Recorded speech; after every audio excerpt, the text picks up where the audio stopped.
오늘은 개미와 같이 살아서 죽음 이후 세계를 준비하는 지혜가 필요하다라는 제목으로 말씀을 전하겠습니다. 생명이 있을 때 죽음 이후 세계를 준비해야 됩니다. 생명이 끝난 다음에 죽음 이후 세계를 준비할 수가 없습니다. 많은 분들이 노후를 준비합니다. 그러나 죽음 이후 세계를 준비하는 분들이 많지 않습니다. 개미를 통해 준비하는 지혜를 배웁시다. 곧 힘이 없는 종으로 돼 먹을 것을 여름에 준비하는 개미와 잠언서 30장 15절. 개미는 근면 성실함으로 준비합니다. 게으른 자의 약점이 무엇입니까? 많은 약점 중 하나가 무엇이나 깊이 살펴보고 지혜롭고자 하는 자세를 아예 포기하고자 합니다. 그럼 게으른 자여 개미에게서 가서 그 하는 것을 보고 지혜를 얻으라. 잠언서 6장 6. 그래서 게으른 자여 개미에게서 배우라는 말씀은 개미는 게으르지 않다는 의미가 들어있습니다. 개미 중에는 한가하게 놀러 다니는 개미는 없습니다. 혹시 놀러 다니는 개미 보신 분 있나요? 개미는 참 부지런합니다. 개미는 일하는 거 보셨죠? 개미는 자기 몸보다 몇 배나 큰 먹이를 끌고 집으로 들어가는 걸 봅니다. 무거운 고깃도 물고 가고 큰 지렁이도 개미에게 질질 끌려갑니다. 한여름 땅바닥에 얼마나 뜨겁습니까? 그런데 개미는 신발도 신지 않고 맨발로 열심히 일합니다. 그 약한 허리 아프다고 꾀도 안 부리고 수레가 없다고 불평도 안 합니다. 우리도 그렇게 부지런해야 됩니다. 육신의 생활에 영적 생활이나 그렇게 부지런해야 됩니다. 로마서 12장 11절로 13절에 부지런하여 열심히 보고 주를 섬기라. 소망 중에 즐거워하며 환난 중에 참으며 기도에 항상 있으며 성도의 쓸 것을 공급하며 손 대접하기를 힘써라. 그랬습니다. 부지런하여 육신의 생활에 여유가 생기고 영적으로 풍성해집니다.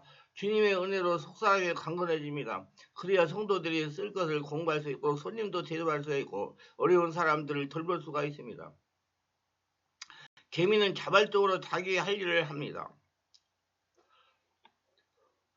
홀로서기를 한다는 얘기야. 홀로서기 혼자 사는 게 아니고 모든 단체, 가정, 그 중에서도 스스로 할 일을 스스로 한다는 얘기라고 그랬습니다.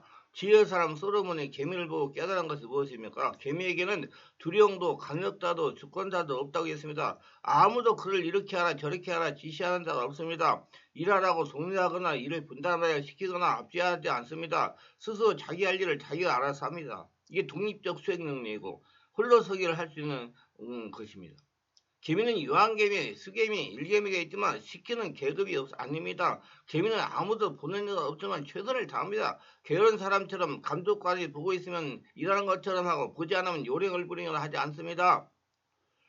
신앙도 생활도 이렇게 해야 됩니다. 누가 강제하지 않아도 스스로 해야 됩니다. 아무도 보는 사람이 없어도 하나님 잘 주인으로 모시고 하나님께 기도하며 자신을 하늘나라 성dom으로 살도록 준비해야 됩니다. 요셉처럼 아무도 보는 이가 없을 때도 하나님을 잘 모셔야 됩니다. 보는 이가 없어도 죄짓지 않아야 됩니다. 다니엘처럼 누가 말하지 않아도 하나님이 기뻐하시지 않는 것을 위험에 따라도 거절하고 마땅히 해야 할 쉬지 않고 매일 기도하는 일을 작성하여 실행하는 사람이 되어야 됩니다.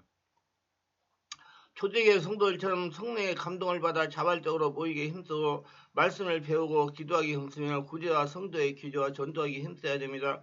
우리가 자기 일을 하거나 남의 일을 하거나 국가 일을 해도 최선을 다해 일해야 됩니다. 보수를 받은 만큼 일하지 말고 최선을 다해 하나님께서 나머지 어떻게 채워지는지 다른 방향에서도 채워주십니다. 최선을 다해서 일하는 사람이 돼야 돼요. 돈 받은 만큼만 일하면 안 됩니다, 여러분. 그런 자세를 버려야 돼요. 크리스천들은 최선을 다해서 일해야 됩니다. 굴려서 3장 22, 24절에 종들아 모든 일에 육신의 상전들에게 순종하되 사람을 기쁘게 하는 자와 같이 눈가림만 하지 말고 오직 주를 드리하여 성실한 마음으로 하라. 무슨 일이든지 마음을 다하여 죽게 하듯하고 사람에게 하지 말라. 이런 유업의 상을 죽게 받은 줄 압니다. 너희는 주 예수 그들을 섬기느라 그랬습니다. 예수님을 섬기하면 어찌 소홀히 할 수가 있겠습니까? 개미는 닭을 할 날 대비하는 지혜가 있습니다. 유비만이라는 말이 있습니다. 준비가 있으면 근심할 것이 없다는 말에 개미가 먹을 걸 여름에 대비하여 추수 때 양식을 모은다고 했습니다. 개미와 배짱이 이야기가 있죠. 개미는 여름에도 부지런히 일하는데 배짱이는 일하지 않고 노래만 부릅니다. 겨울이 왔을 때 배짱이는 어떻게 되었을까요? 동화에 보면 추워서 떨다가 논보라 속에서 죽고 말았습니다. 개구리나 곰이 겨울잠을 준비하기 위해 음식을 많이 취하여 지방과 필요한 요소를 미리 몸 안에 저장하여 준비합니다. 우리도 다가올 미래를 위해서 현재 투자를 많이 해야 됩니다. 환란과 노는 길에서 기도를 많이 해둬야 됩니다. 말씀 묵상을 하고 성령으로 진리를 깨닫고 성령의 집에 인도를 가져야 됩니다. 온몸을 하나 성전을 만들고 하나님 기뻐하시는 일을 해야 됩니다. 사랑에 투자를 많이 해서 비치게 둬야 됩니다. 믿음과 은혜가 충만하고 준비해야 됩니다. 영의 양식인 하나님 말씀을 성령으로 깨달아 마음의 곳간을 채워야 됩니다. 선한 일을 부여한 자가 되어야 됩니다. 성령의 기름을 충만히 예비해야 됩니다. 온몸을 성령으로 충만하게 해야 됩니다. 개미는 여름이나 가을이나 항시 내일 위하여 예비하는 지혜로운 태도를 가지고 있다고 말하고 있습니다. 우리는 생각해 봐야 됩니다. 갑자기 닥칠 수 있는 불행을 예비하여 심해 들지 않게 영적 불행에 되어 있는지, 지금 당장 내 생명이 닿으면 하나님 앞에 당당히 나갈 수가 있는지 그 준비가 되어 있는지, 다시 오실 주님을 미련한 다섯처럼 도둑같이 맞지 말고 슬기로운 다섯처럼 깨있는 모습으로 맞아야 할 준비가 되었는지 자신을 성찰해 보아야 됩니다. 마태복음 24장 41절, 마태복음 25장 13절에 그래서 깨어있으라 너희는 그날과 그때를 알지 못하니라 그랬습니다. 그리고 잠언서 14장 4절에 게으른 자는 마음으로 원하여도 얻지 못하나 부지런한 자의 마음은 풍족함을 얻느니라 그랬습니다. 마음으로만 원하면 뭐합니까? 실천이 중요합니다. 이 시간 당장 준비하는 지혜를 실천하시기를 결단합시다. 우리도 무엇을 어떻게 준비하는 자가 되어야 될까요? 죽음 위에 준비하는 자가 됩시다. 인생은 준비하는 기간이 있고 준비할 것을 사용하면 사는 때가 있습니다. 학교 다닐 때 열심히 공부하면 사회생활하는 데 상당히 도움이 됩니다. 시험을 대해 공부를 해놓은 학생은 시험을 잘 볼 수가 있습니다. 사명을 감당하는 일도 잘 준비된 자들이 살 수가 있고 장차 들어갈 하나님의 나라도 준비된 자가 들어갈 수가 있습니다. 예수님 재림하면 준비된 사람만 들림 받습니다. 예수님 재림한다면 준비는 늦습니다. 그걸 명심하시길 바랍니다. 근데 많은 사람들이 노후 준비는 중요한지 알면서 죽음이 영생을 준비하는 일은 소홀해합니다. 우리의 가장 큰 원수는 죽음이며 인간이 가장 두려워하는 것도 죽음입니다. 그럼 인간의 궁극적인 문제는 죽음입니다. 그런데도 사람들은 자기 죽음과 상관이 없는 것처럼 생각하거나 인간의 가장 큰 공포의 대상이며 불안의 대상인 죽음 문제를 애써서 잊고 살려고 합니다. 근데 갑자기 죽음이 닥치면 당황하면서 두렵게 떨게 됩니다. 그래서 세상에 사는 동안 믿음으로 잘 준비된 사람은 죽음을 와도 아무 염려가 할 것이 없습니다. 우리 예수를 믿고 성령으로 거듭난 성도들은 무엇보다도 죽음 이후 세계를 잘 준비하는 자가 되어야 됩니다. 아무리 세상사를 위하여 좋은 준비를 했다 하더라도, 노후 준비를 잘했다 하더라도 죽음의 세계를 준비하지 않으면 그 사람은 어리석은 사람인 겁니다. 사람의 연수가 70이요 강건한 80입니다. 길어야 100년 사는 것이 인생입니다. 거기에 반해 죽음 이후 세계는 영원합니다.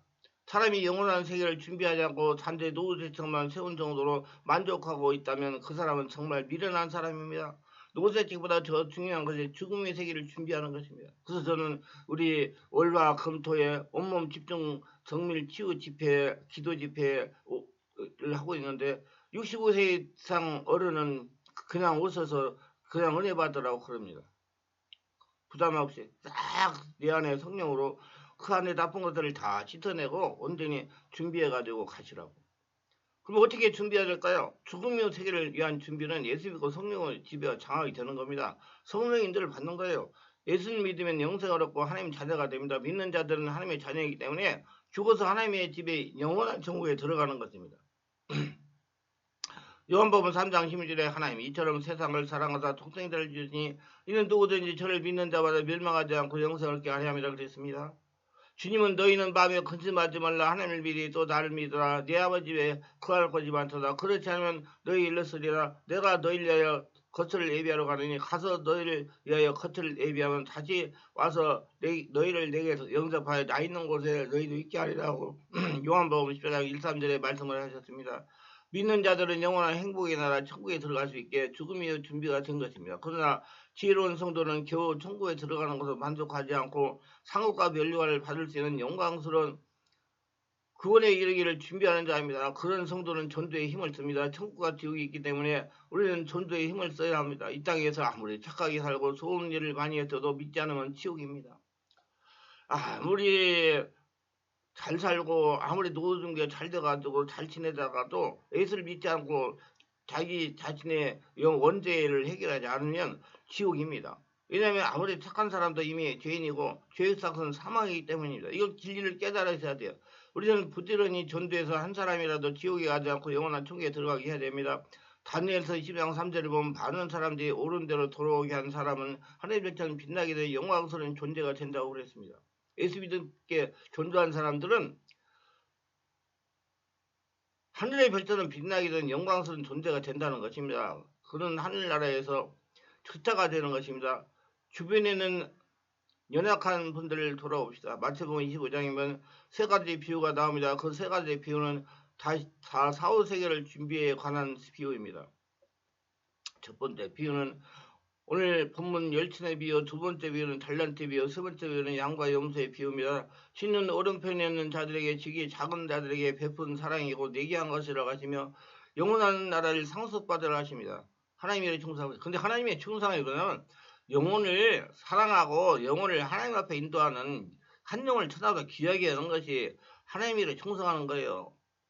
하나님 한 영을 쳐다도 귀하게 생각하는 사람도 하나님께서 대단히 축복하십니다. 믿으시기 바랍니다. 그 영혼을 한 사람의 생명을 아주 귀하게 생각하고 그 생명들을 영원한 천국에 인도하는 그런 일에 전력하시기 바랍니다. 두 번째 달란트 비유는 충성한 자에게 주는 상급을 비유합니다. 요한계시록 2장 10절에 내가 죽도록 충성하라. 그리하면 생명의 면류관을 내게 주리라고 그랬습니다. 죽도록 충성하는 것이 성령의 집에 장악당해가지고 성령이 깨달음 주신 대로 성령의 집에 인도받아서 성령이 주신 지혜대로 사는 거예요. 하나님이 원하시는 일을 하는 겁니다. 하나님의 눈으로 세상을 바라보고 하나님의 마음으로 세상을 바라보고 하나님의 생각으로 세상을 살아가는 것을 죽도록 충성하는 거예요. 몸을 가지고 교회에서 사는 게 충성하는 거야. 착각하지 마세요. 문자적으로 해석하지 말고 성경은 성령의 지배 가운데 성령으로 역설적으로 깨달아가지고 해야 됩니다. 충성이라는 것은 하나님의 영광을 위해서 하나님이 하라는 일을 하는 거예요. 하나님의 음성을 듣고. 성경에 잘 나와 있잖아요. 간단히 말해가지고 12지파 사람 12두목을 택해가지고 가나안 땅 정찰하게 있는데 여러분 자기 생각 가지고 자기 믿음 가지고 본 사람은 다 엉뚱한 자기 본 현장 그대로 보고해가지고 하나님의 진노를 사지만은 여호수아 갈렙은 하나님의 마음으로 하나님의 생각으로 하나님의 믿음으로 세상을 가나안을 바라봐가지고 그대로 보고하니까 하나님이 온전히 순종했다고 그러잖아요. 그게 중요한 게 충성이 그겁니다. 딴 거 없어요. 그렇지만 성령으로 충만해가지고 하나님의 눈으로 세상을 바라보고 하나님의 마음으로 세상을 바라보고 따라가는 게 충성이라는 거 아시기 바랍니다. 착각하지 마세요. 몸으로 때우는 게 아니에요. 하나님이 주신 은사, 달란트, 직분, 시간, 물질, 건강을 가지고 하나님의 원하는 뜻을 이루며 살아갑시다. 기회 분이 닫혀지기 전에 깨어 준비합시다. 지금은 은혜의 때이며 구원의 문에 활짝 열려있는 때입니다. 그러나 그 문은 언제까지 열려있지 않습니다. 그 문은 때가 되면 닫힙니다. 구원의 문이 닫힌 날 하나님께로 나아가는 길은 차단되고 구원으로 향하는 길에는 넘치 못할 장벽이 생깁니다. 생명이 있을 때 준비를 하셔야 돼요. 하나님의 말씀 듣고 하나님의 말씀에 순종하는 사람이 되어야 됩니다. 기회 문이 닫히기 전까지 깨어 준비해야 됩니다. 미련한 다스트는 신랑을 맞을 수 있는 기회를 놓쳐버립니다. 노예의 방주가 닫힌 후에는 더 이상 들어갈 기회가 사라졌습니다. 지혜로운 사람은 구원받을 기회, 은혜받을 기회, 봉사할 기회, 사랑할 수 있는 기회, 주변 사람을 한 영혼을 천하보다 귀하게 여길 수 있는 기회, 용서할 수 있는 기회, 헌신할 수 있는 기회, 전도할 수 있는 기회, 하나님 인정을 받을 수 있는 기회, 충성할 수 있는 기회 등을 잘 붙잡는 자가 됩니다.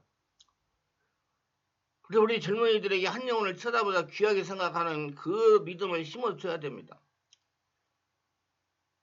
그래서 그렇고 노인들 어떻게 할 수 없는 사람들을 허다못해 카카오 택시라도 보내가지고 태워가지고 와가지고 교회에서 신앙생활을 말씀 듣고 영이 깨어나도록 하는 그런 일에 전력을 투자하면 그 사람은 하나님의 일에 충성을 다한 사람이 된다는 걸 믿으시기 바랍니다. 충성이 그겁니다. 한 영혼을 천하보다 귀하게 생겨 하나님의 마음으로 사람 영혼들을 보고 영혼을 하나님 나라로 인도하는 사람. 여러분 시간의 기회는 뒷걸음치지 않습니다. 인간에게 돌아지 못하는 네 가지가 있는데 그것을 뱉어버린 말, 쏘아버린 화살, 지나가버린 세월, 게으른 탓으로 놓쳐버린 기회라고 그럽니다. 부정할 수 없는 사실입니다. 기회를 놓치지 않기 위해서 깨어있어야 됩니다. 깨어있으니 게 성령으로 충만해가지고 하나님이 원하는 일을 하는 거예요. 하나님 말씀대로 순종하는 거. 깨어있으라는 말은 잠을 자지 않고 항상 눈을 뜨고 있으라는 말이 아니라 언제 주님께서 오신다 할지라도 자신있게 주님을 맞이할 수 있도록 준비하라는 것의 말입니다. 예, 그걸 말을 그렇게 알아야 돼요. 여러분 예수님이 재림하시면 여러분 준비할 수 없습니다. 옷 재림하기 전에 준비해야 돼요. 그러니까 눈을 뜨고 생명했을 때 준비하시기를 바랍니다. 그래서 모두 다 저와 여러분 천국 영원한 천국에서 만나는 복된 자들이 다 되시기를 예수님의 이름으로 축원합니다. 기도합니다. 오늘도 저희 설교를 끝까지 들어본 분들을 축복하셔서 특별하게 구독, 좋아요, 알림 설정, 후원하신 분들을 기억하시고 성령으로 세례받고 영원히 열서 사람이 죽으면 끝이 아니라 영원한 세계가 있다는 걸 깨달아 살아 준비하는 자가 되게 하시고 살아계는 하나님의 성전으로 살아가며 자신이 하나님 나라 보물을 이제 평생 하나님과 동행하며 하나님의 복권을 거둬들이며 살아가는 자가 되게 하여 주시옵소서. 예수님의 이름으로 기도합니다. 아멘.